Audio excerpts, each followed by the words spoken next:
when I was preparing for tonight's service, I admit I wasn't sure if it was going to be mostly families or mostly adults. And so I prepared two entirely separate services.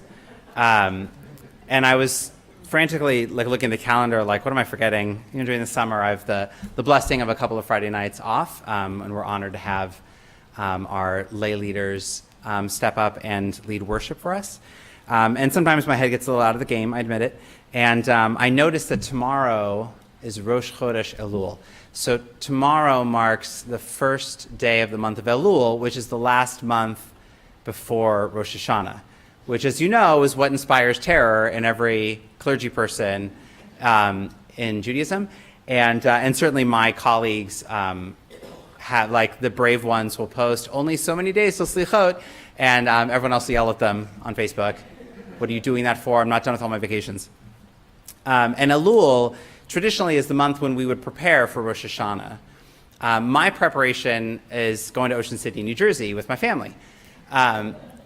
Because every year, near the end of the summer, we always go to Ocean City for a week. I've got young kids, so it's a perfect place for them and for us. We love it. And we always go towards the end of the summer because that's just how the timing seems to work out for us. And so it seems like a funny thing. I guess I could kind of swing it as it's preparation because it's a little bit of rest and relaxation, a little repowering, recharging before High Holy Days.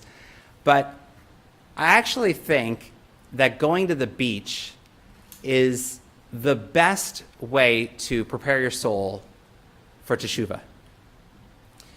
So this Ocean City, for those who haven't been, is a beach town at the boardwalk, lots of families, lots of young kids. And I love the beach. I grew up in San Diego near the beach, so I'm a beach kid at heart. And you grab, your chair and your umbrella, and you watch the kids build sandcastles. Now, for all those who ever watched kids build sandcastles, what does every adult think as they watch them? Don't work too hard, it ain't gonna last, right? The kids, they see how high can they build the walls to keep the ocean away. Or they dig a pit, and then the water comes in and they go, what? As if it's never happened before. And with single-minded determination, they're like, okay, well, it left, the water went back, there we go, we can start digging again. And then the water comes, and again, they're like, what? Over and over again. And yet, if you watch any kid play in the sand, they love it. I mean, they're absolutely focused, they're having fun, they're in the moment, and even though they know that at any moment it could all be washed away, and by the time they leave and go home, done for the day, their sandcastle is toast. It's definitely not survived. Yet they do it anyways. Every activity, by the way, at the beach is like this. I happen to enjoy boogie boarding. I was thrilled to discover that boogie boarding is socially acceptable on the East Coast for adults. Where I grew up in San Diego, it was for little kids. And when I got too old to do it socially, I was like, well, I never learned to surf, so I was like, that's it. But here, apparently, I can do it again, so I'm really thrilled.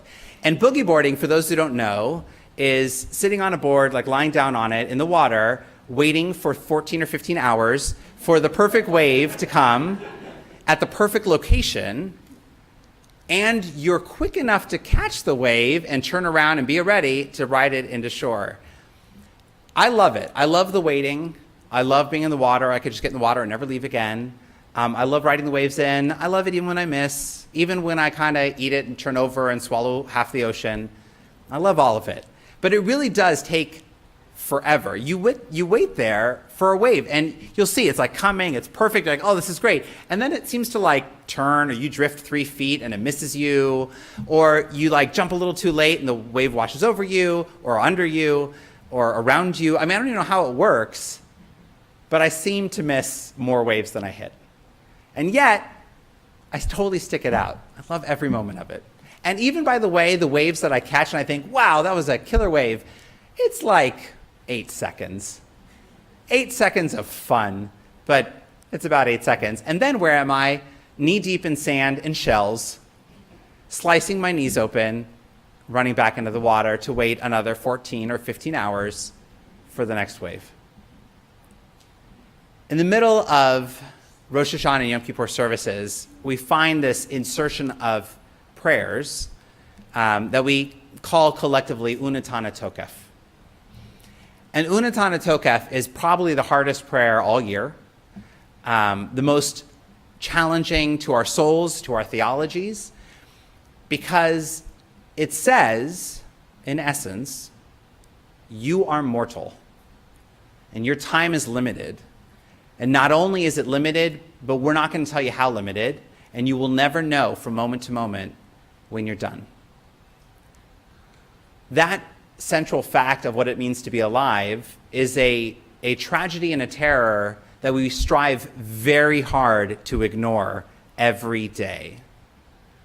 We know that the rituals that we build out of our lives, brushing your teeth every morning, having your toast and coffee, whatever it is, even coming to Shabbat on Friday nights, these rituals would allow us to feel like we have some control over the world.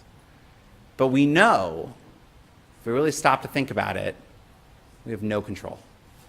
And that is the scariest thing in the whole wide world. So on Yom Kippur, we say, who shall live and who shall die? That God is writing in a book somewhere, who shall live and who shall die? And no one wants to think that that's literal. Because what a terrible thing to think that your fate is predetermined, that your year is written out, and whether it's good or bad, you don't have any say in the matter. That's also horrible. And also basically true. So when we go to the beach, every year, my family and I try to be like a little kid building a sandcastle, knowing that it will always wash away, knowing that the ocean is bigger and more powerful than me, and yet I will dare to ride a wave and to wait there in the water like I have any say in the matter. Because that's the only way to make it through the year. It's the only way to make it through the prayers. It's the only way to make it through Rosh Hashanah and Yom Kippur with an ounce of integrity and seriousness, is to say, I acknowledge that I have messed up in the last year. I am going to mess up in the year to come, and there will be consequences that I will face that I cannot imagine and I cannot predict.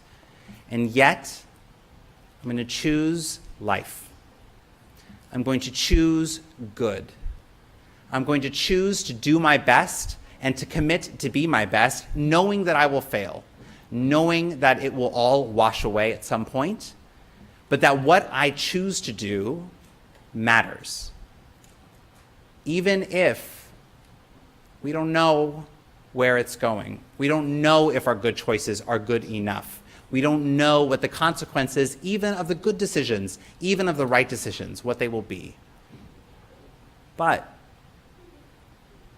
we can make a difference in another person's life, and we can join together in community knowing that this is what we all face. And that by facing it together, reciting our prayers together, reciting Ashamnu together, we have sinned.